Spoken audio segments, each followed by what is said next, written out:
Hey guys, Dylan from Noble Records coming at you with a quick video today. So, a friend of mine that has a great YouTube channel, Seeking a Thread, Dom, he's a really cool dude, really eclectic taste in music. He's into, like, if you think I'm into weird stuff, like he's way even beyond that. He's always into some, really ambient stuff, a lot of the stuff. He's one of the very few channels I can watch, and I'm like, I've never heard of any of this stuff. So he's really out there. I love his channel. He does a great job. But he kind of started this thread, the Acid Archives Diaries. So I wanted to contribute to it because I think it's a really cool thread. The basis of this thread is that this is the Acid Archives book. This is one of those books that I think this is the best reference material for psych records that is in print now. Kind of the definitive ones are Galactic Ramble is the UK, and then Endless Trip. This is one that everybody talks about. This is the US psych one. It's huge. Richard Morton Jack. It's amazing, but it's out of print. It's been out of print. They're hundreds of dollars now if you try to get them. Occasionally they'll come back into print, but a lot of times it's funny because it's not as big of a book, but I mean, this is just as good, I think. And it really has a lot of stuff in there that even that one doesn't have. So there's stuff in there that that's not in this, and you just kind of got to get them all, what I mean? That's the thing, like none of them are definitive. But the whole basis of this is that you pick a record out of the Acid Archives and talk about it, and kind of review. So he said he would like to see one day all the records in the Acid Archives reviewed by a vinyl community member. I don't know that I'm still a member. I don't know if my membership card is still active, but I will do my best to contribute to Dom's thread because I really like it. And I'll probably do more of these just because it's a fun, quick video I can do. It's just about one record. In this case, I'm going to show two from the same band. But so I just kind of flipping through, right in the beginning, I see this All Saved Freak band Brainwash. That's a great cover. It's a great story. It's a great album. It checks all the boxes of a good video. So this is it. I have this record. I've had it for a long time. If you know me, I collect Christian psychedelic records. It's a thing. There's a lot of them. I need to do a video on all the ones I have because I have a ton. And I love it. I think it's really interesting. I think it's because when I was a kid, I grew up, my dad was a pastor, and I was in church every time the doors were open, until I was probably 16. And I played in the bands because I played guitar. I met some weird folks that were psychedelic when they were younger, but kind of came to Jesus, and they still were playing guitar, but they weren't, you know what I mean? Those type of folks, which was really cool. So I got to learn from a lot of people playing in bands and stuff like that.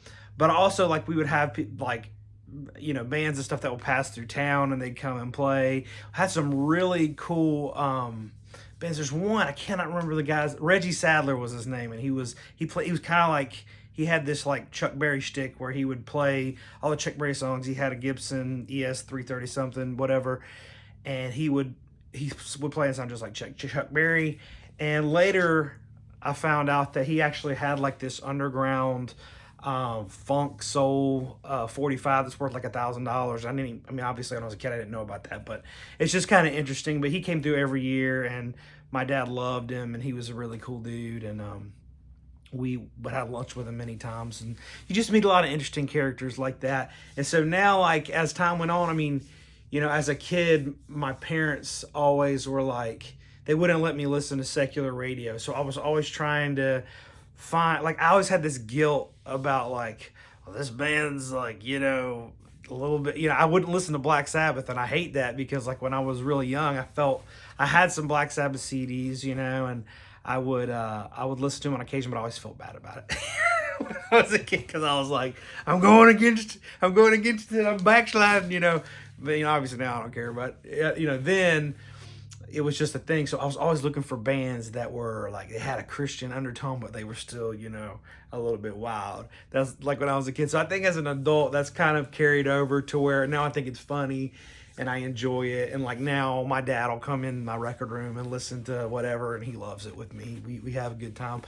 But anyways, all I say, that's why I think I have a draw to like the Christian rock records, because they're so unique. And this is, I think, it is a great example of that. So the All Safe Freak Band, they were a part of the Assemblies of God Church, was like a Pentecostal denomination church. And so they were their own church and everything. The leader of the church was named Larry Hill, and so he had some, at the beginning of a cult, there's always some visions, you know what I mean? So he had some visions of the apocalypse and all this stuff, and so he decided that he was going to withdraw from the Assemblies of God denomination and start his own church. So he started his own church, and because there was this impending apocalypse coming that he had these visions about, they bought a huge farm. They started farming everything and stockpiling weapons for the apocalypse, pretty much. But Larry Hill, the leader of this whole thing, he's like, I need to find a vessel to carry this message to the masses. All right, I need people to know about this. Like, a thing about church folks, that it's like they got to find a way to spread their message, and that was what he was trying to do. And he had this epiphany that the vessel for this message was going to be this rock and roll band, because rock and roll was so huge.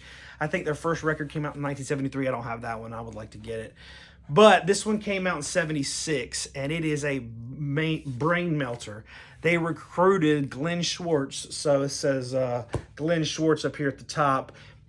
He played in Pacific Gas and Electric and James Gang. He was a fantastic guitar player. So on this record, there is a song. I'll show you the back cover.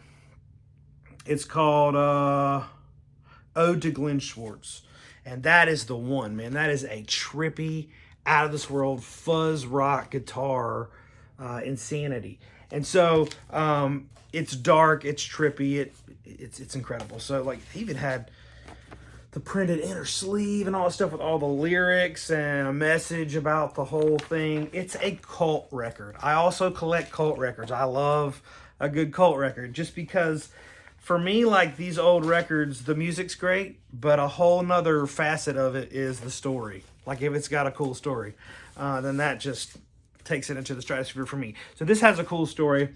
So they had this cult, and then they had this rock band, and they would tour around and make records and spread their word and try to recruit people. And so at some point, that's my rooster. A lot of people are like, is there a rooster? Am I hearing a rooster in your videos? I have a rooster, and he hangs out outside my room here and cockadoodle-loos. But so at some point, Glenn Schwartz's parents were really worried about him, naturally, because he was in this cult. And decided there was this whole thing called deprogramming at the time, because cults were like rampant in the 70s and early 80s.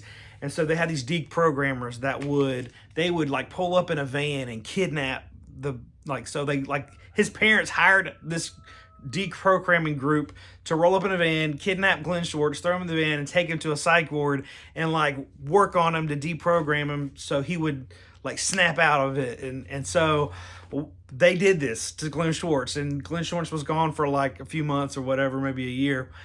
And in his absence, they were scrambling to find a good guitar player. So they actually hired Phil Keaggy to be their fill-in guitar player. And I think Phil Keaggy kind of was sensing this is a little off. So he only played with them for a little while. He doesn't appear on any of the records, but that's just the way the story goes. Immediately when they released Glenn Schwartz, he went right back to them immediately. And so this was 1976. This is a great record. Really cool, psychedelic, fuzz rock, all that stuff. It is good. There's a couple like boogie rock type of tracks that and it even says that in here that kind of keep it from being like tip top, but it is still a very good record, and the cover is amazing. I love that cover.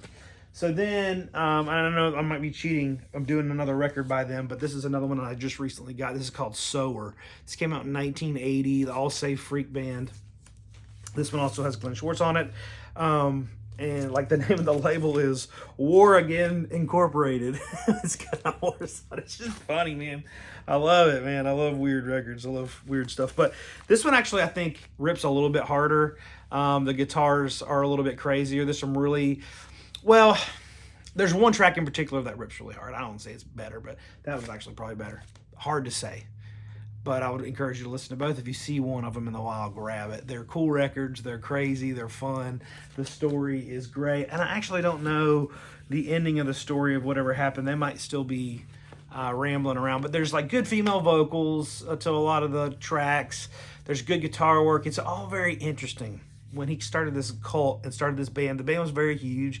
They had a lot of people playing in the band. So there was a lot of influences from different cultures and things like that.